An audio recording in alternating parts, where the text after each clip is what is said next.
చంద్రహార సినిమాలో వీళ్ళు రాజకూతుళ్ల కోసం, అంటే రాజకూతుళ్ళు అంటే మనం పింగళి గారి లాగే మనం కూడా కొత్త కొత్త ప్రయోగాలు చేస్తున్నాం. అంటే రాజకుమార్తెల కోసం బయలుదేరుతుంటే ఆ ధూమకేతు అక్కడ ధూమధూమలాడుతుంటే పక్కనే ఉన్న ఆయన దగ్గర ఒకళ్ళు ఉంటారు. వాళ్ళ పేర్లే ఎంత చెబితే అంతే రాయళ్ళు వాళ్ళు. అంటే మనం ఎంత చెబితే అంటాం కదా, అంతే అంటాం కదా, అలాగా అతని పక్కన ఉన్నవాళ్ళు ఎంత చెబితే అంతే రాయళ్ళు. వాళ్ళందరూ కూడా సానుభూతి చెప్పాలనుకుంటారు. అనుకుంటుంటే అప్పుడు గమ్మత్తుగా ఉంటుంది. రేలంగి గారు చెప్పిన మాట, ఒరే నేను స్వాగతం మాట్లాడుకుంటున్నాను రా అంటారు. స్వాగతం అంటే తనలో తను మాట్లాడుకోవడం కదా. వాళ్ళందరూ పాపం ఈయన మాటలకి సానుభూతి చెప్దాం అనుకుంటే, నేను స్వాగతం మాట్లాడుకుంటున్నాను, మీకు వినపడనట్టు చావండి అంటాడు.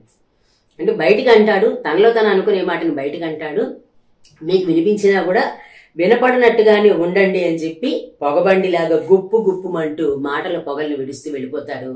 ఎందుకంటే ధూమకేతువు కదా ఆయన. ఈ సీన్స్ అన్ని మాత్రం ఒక్కసారి తప్పనిసరిగా చంద్రహార సినిమా పెట్టుకుని కథలా కాకుండా పింగళి గారి మాటల్ని జాగ్రత్తగా వినండి. కథ మీకు ఇష్టమైనా ఇష్టం లేకపోయినా ఒక్కొక్క పదం ఒక్కొక్క ఆణిముత్యం.